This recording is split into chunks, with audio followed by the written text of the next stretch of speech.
सोलापुरातील वाहतूक कोंडी दूर करण्यासाठी प्रस्तावित उड्डाणपुलांच्या कामांचा महापौर विनायक कोंडेल यांच्या अध्यक्षतेखाली आढावा बैठक घेण्यात आली।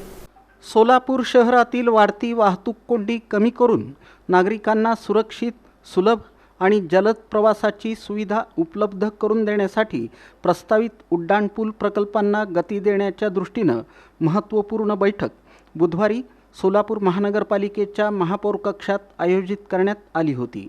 या बैठकीच्या अध्यक्षस्थानी महापौर विनायक कोंडेल हे होते।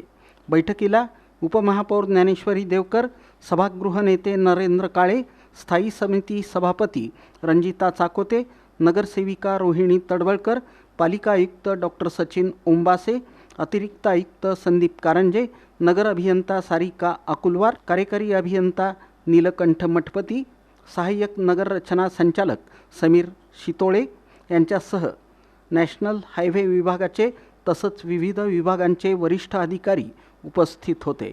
या बैठकीत सोलापूर शहरातील प्रस्तावित असलेल्या जुना पुणे नाका ते छत्रपती संभाजी महाराज तलाव आणि मार्केट यार्ड ते छत्रपती संभाजी महाराज तलाव या दोन महत्त्वाच्या उड्डाणपूल प्रकल्पांचा सविस्तर आढावा घेण्यात आला। या प्रकल्पांमुळे भविष्यातील वाहतूक भार कमी होऊन शहरातील प्रमुख मार्गांवरील कोंडी दूर होण्यास मोठी मदत होणार असल्याचं यावेळी नमूद करण्यात आलं। या प्रकल्पांच्या अंमलबजावणीसाठी आवश्यक असलेल्या जमिनी, बाधित होणारी क्षेत्रे आणि विविध विभागांशी आवश्यक समन्वय यावर सखोल चर्चा करण्यात आली। संबंधित विभागांनी बाधित होणाऱ्या जागांची माहिती सादर केली। या प्रकल्पांमुळे केंद्र शासन, राज्य शासन, सोलापूर महानगरपालिका, खाजगी मालमत्ताधारक, पोस्ट विभाग, BSNL, संरक्षण विभाग, पोलीस विभाग तसंच रेल्वे विभागाच्या काही जागा बाधित होणार असल्याचं बैठकीत स्पष्ट करण्यात आलं।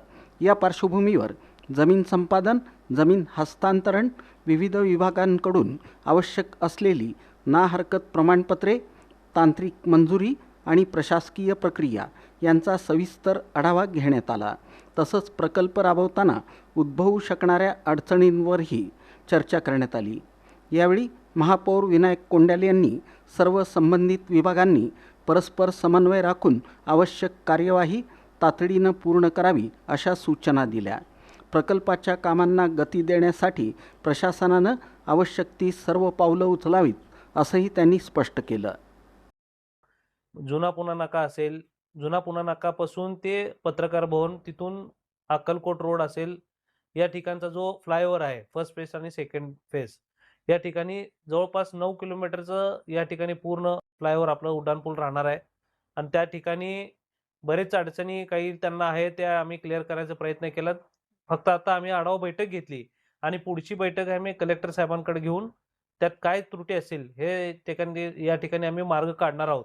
त्याच आता आपल्याला बघितलं तर 70% ही जी लँड आहे ती गव्हर्नमेंटच्या अंडर खाली येते आणि जे प्रायव्हेट येते ती 30 ते 40% लँड ही प्रायव्हेट सेक्शनच्या अंडर येते। अनेक प्रायव्हेट जमिनीचे लँड ॲक्विजिशन अवॉर्ड असेल या ठिकाणी झालेले आहेत।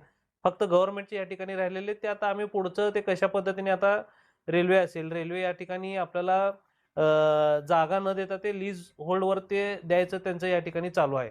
काही रेल्वेचे असेल, परत पोस्टाचे असेल तर ते जागा मागत आहेत। असे बरेचसे त्यांचे प्रश्न आहेत। तर ते कलेक्टरना या ठिकाणी अधिकार असल्या कारणाने आम्ही लवकरात लवकर त्या ठिकाणी बैठक लावून आपल्या महानगरपालिकेकडनं कुठलीही गोष्ट राहता कामा नये, जेणेकरून कामाला गती यायला पाहिजे अशा पद्धतीचं आम्ही या ठिकाणी आता नियोजन केलेलं आहे।